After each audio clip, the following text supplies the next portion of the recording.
My name is isnt, and this is LeaderBuzz, your 10-minute streaming leadership show. It's also a no BS leadership show, so we're gonna look around, we're gonna figure out some things. We're gonna go on LinkedIn here, only because, I don't actually have anything set up with like the teleprompter here, nor do I have the thing here that helps me out. That thing called Podium. I don't have that. So we're gonna talk a little bit today, and then I'm gonna get out of here. And if you see me, great. If you don't, well, that's also good too. So let's see, what do we got here today? So 10 minutes leadership content, talking about things you see online. Let's see. So PayPal shares have dropped by almost a quarter following its latest earnings. Well, that's good for PayPal, or maybe not good for PayPal. PayPal looks to have joined and by the way, this is from Kate Chapman, an editor at LinkedIn News. PayPal looks to have joined the pandemic boom to bust club as its shares dropped by almost a quarter following an earnings release that fell short of expectations. The payments company blamed its disappointing fourth quarter on millions of accounts involving bad actors that are now closed, as well as on the impact of rising inflation on lower spending clients. PayPal has lost its relevance gained during social distancing and shutdowns, according to Bloomberg, along with Peloton, Netflix, Zoom, and others. How could that possibly be possible when all we're having to do is be inside of our houses? I'm not buying that for a minute. All right, next, let's see. What else have we got from the news today? Let's see. Here we go. Entrepreneurs are starting businesses in Chinatown, looking to make a comeback, by Jordan Dahl, editor at LinkedIn News. Anti-Asian hate crimes continue to plague the nation's Chinatowns, and the national reckoning has failed to translate into economic activity in these new areas. In New York, entrepreneurs are opening new businesses to help revitalize the community and hope this Lunar New Year celebration will help turn things around. Quite frankly, I hope it does help turn things around. I support small businesses. I support entrepreneurs. I don't know about the Asian American hate crime kind of angle here to the story, but do support that. And so anything that's going to get people to go back into New York and is going to get them to support entrepreneurs and support small businesses, I'm in favor of. By the way, if you're leading in a small business, you are the most important person right now in the country. Let's see. Here we go. NFL coach sues, alleges racial bias. From Jake Perez, editor at LinkedIn News. And I quote, "Former Miami Dolphins head coach Brian Flores is suing the National Football League and several teams in what's expected to be a landmark case examining diversity and equity in the NFL's hiring practices. In the lawsuit, Flores claims he was discriminated against in interviews for coaching jobs for the Denver Broncos and the New York Jets." Let me pause here for just a second. I'm a Denver Broncos fan. I don't know anything about this guy, but I do know something about the Denver Broncos organization. It probably was a good thing you didn't get caught up in that. Anyway, and the Jets, well, less said about the gangrene, the better, right? As well as during his firing by Miami. Okay. The suit includes a congratulatory text message sent to Flores in error by New England Patriots coach Bill Belichick days before his interview with the Giants. Look, let me tell you something. If you're a leader, stop sending text messages to people. Just stop it. Because you could wind up in a lawsuit. I don't care about Google stock splitting. Millennials' outlook is economically bleak. I'm sure all the Gen Xers who are watching right now are laughing. It's all about the benefits, baby. Well, okay. Here we go. Here's something. You'll like this. So today's top news from LinkedIn. This is actually a big story. The founder of payment software startup Bolt, Ryan Breslow, announced that he would resign as chief executive and become the company's executive chairman per Bloomberg.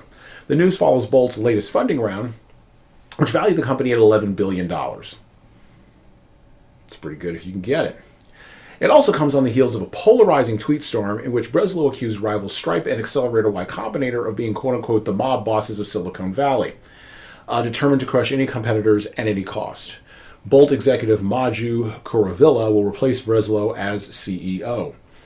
Bolt recently made headlines over Breslow's decision to implement a 4-day work week. "I couldn't imagine running a company any other way," he said of the move. So the Bolt CEO, this Ryan Breslow cat, made a Tweetstorm that compared Silicon Valley's Y Combinator, which basically creates unicorns. So for people who live in the regular world, unicorns are businesses that are exploded through VC dollars, because VC is a hell of a drug. And then once they are exploded, then guess what? They shut these businesses down, or they go public, but basically they take the money and run. They operate in a totally different world than the kind of world you operate in. Anyway, so he called out Y Combinator, and he called out Stripe, right? Now, there's been some pushback against this, and by the way, you can see him right here. He says that it's his choice that he's out as CEO, but I don't really believe that fundamentally. Look, if you're a leader like this guy, Ryan Breslow, and I don't know how old he is. I don't know anything about Ryan. I don't know anything about. Well, I guess I could click on the TechCrunch story here. So let me click on the TechCrunch story because this is real reporting here. Let's see. One-click checkout tech company, Bolt, is a Stanford student and dropped out of college to build it. Okay, so he dropped out of college. He built this company. VCs whispered in his ear about how he was going to have a big payout and a big payday, and he found out that that's not exactly what happens. Okay, it's a 600-person company that was valued at $14 billion, and it closed on a $355 million in Series E funding recently. And Breslow's 27, right? And the thread that he put out on Twitter is that Y Combinator is not, quote unquote, worth it. Well, Earth to Ryan, most of us out here running businesses know that Y Combinator isn't worth it. We're not going to get picked up by Y Combinator. They're not going to see us in Y Combinator. Paul Graham isn't going to come to my house. He doesn't really care what I do. Most folks that are going through Y Combinator are looking for a payday. They're looking for pats on the back. They're looking for cool things to happen with their Stanford peeps. And by the way, they're not running bodegas or doing things in the real world. They're creating unicorns to break the world. Look, if you want to create a unicorn to break the world, God bless you. Go ahead and do that. But you got to know the rules of the game. And one of the rules of the game is venture capitalists don't care about you. Of course it's the mob. Of course it's the mafia. Of course they made you an offer that you couldn't refuse. They made you an offer to give you $11 billion valuation, and now you're out and you're saying, oh, well, it's because I wanted to go. I don't think so, Ryan. Oh, and plus, you're 27, right? And so you made up this Tweetstorm where you said, these days I get asked by founders all the time. By the way, which founders are you getting asked? Are you getting asked by 16-year-old founders because you're 27? Or are you getting asked by founders who actually know something and know how to do research on the internet and ask questions? The ones who graduated high school in 19... Never mind, it doesn't matter. My answer used to be probably not worth it, but if you really want to, sure. Today, given what Y Combinator has become, my answer is a hard no, and here's why. Okay.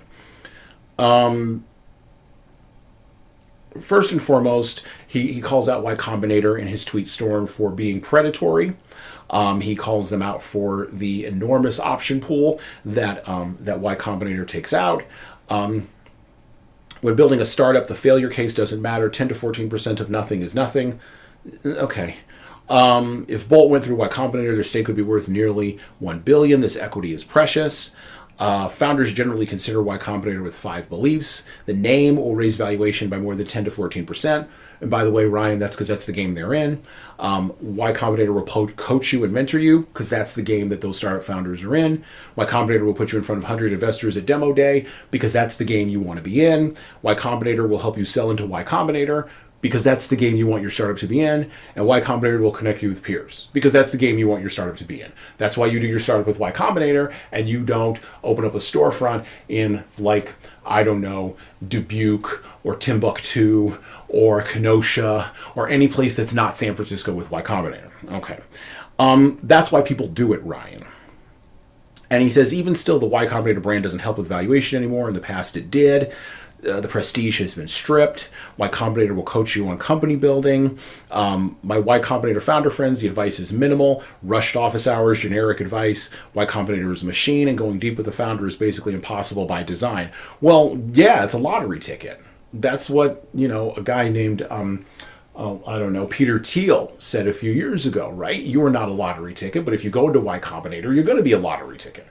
I don't know why this is hard for people. What the hell? You had to make a Tweetstorm about this? I thought we already knew. But this is 2022. Don't you all know this?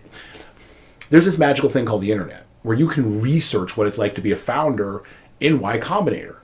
It's not Paul Graham writes about this all the time. So just read and comprehend, unless, that's not a strong suit. So he puts out this Tweetstorm, Ryan Breslow, and he claims that Bolt never operated like any other company.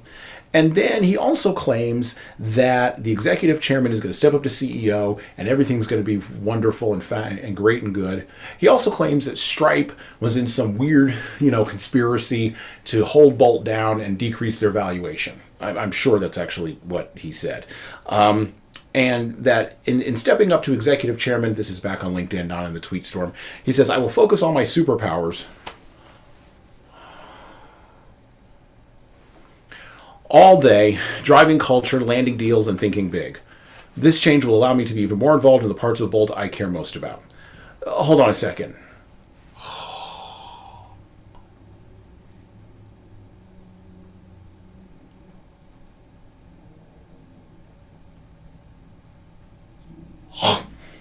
He's got superpowers. This is a shift for me, and I care. It came about because I thought a lot about where Bolt was, where it is now, and where I want it to go. With the majority of the company already reporting into Maju, the new guy, I asked myself the question, why not 100% of the company? Sure, you just asked yourself that question today. The only reason I could think of holding on to was ego, attachment, and a fear of change.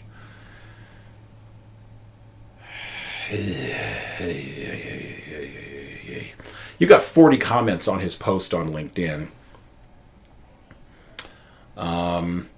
Everybody saying amazing, unique management style, keep crushing it, congratulations, incredible to see this company grow, never heard of you before today, genius move, inspiring move, best of luck, way to disrupt the ecosystem. You know what, I'm gonna go counterfactual on this.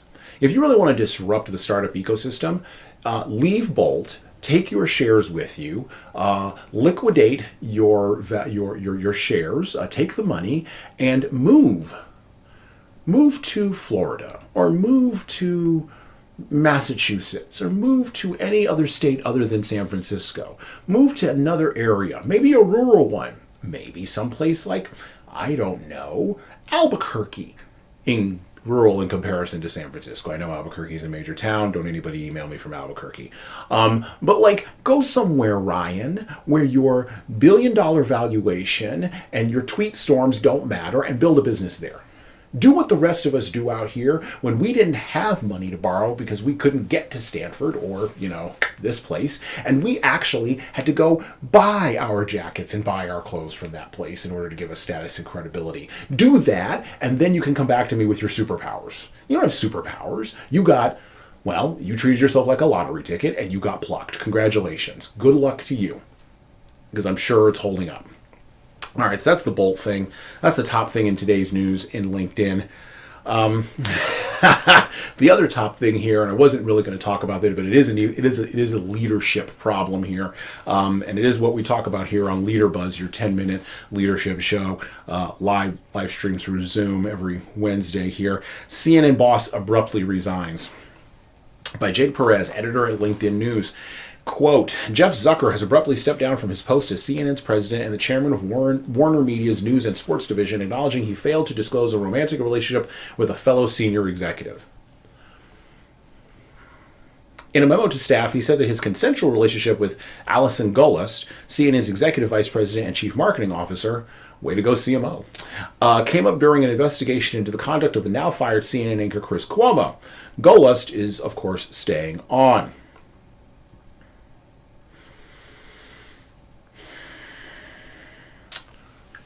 CNN consistently pulls fewer ratings than Fox News. Their ratings are in the bucket all the time. That's point number one. Point number two, Chris Cuomo, the brother of Andrew Cuomo, was on CNN on the regular while Andrew was doing what he was doing, which, by the way, is in the public eye, and Chris had a producer who was doing some weird sexual proclivity stuff too there. Okay. That's strike one, and then you got a strike two. Then Jeff in a failure of leadership that's monumental to behold, decided to turn an entire media network that could have increased its credibility over the course of time but didn't, against a sitting president. And you can talk to me about Trump being a danger to democracy all you want. The fact of the matter is he turned an entire media organization against one guy. Okay. And then he turned the entire media organization against the supporters of that guy and basically poisoned the media landscape to the point now where a podcaster has more credibility with a certain portion of CNN's audience that they would like to attract and they would like to get than CNN does itself. And now, because of a consensual relationship that probably everybody at CNN knew, oh, and by the way, Jeff Zucker also supervised that NBC News fellow back in the day who was like playing slap and tickle with folks over at Good Morning America or wherever he was. No, that's ABC. I'm mixing up my things. Over at NBC, their morning show. Matt Lauer, that's right. Jeff Zucker was Matt Lauer's boss. Jeff Zucker is a failed leader. I'll just say it out loud. He's a failure as a leader, and he should never be trusted with any organization. He shouldn't be trusted with a frickin' tin top lemonade stand on my street corner, because he wouldn't be able to keep his hands off the lemons. The reason people don't trust the media is because of things like this. It's because of things like what Jeff Zucker did. That's the reason why people don't trust the media. And CNN isn't going to say a word about this. Or they're going to do a bunch of hand-wringing for about 5 minutes on a show that no one watches because all of their brand is in a teacup as well as their fans are in a teacup.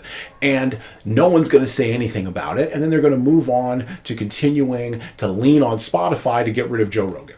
Because Joe Rogan had on some guy that talked about something that you can't talk about because of the thing we all can't talk about.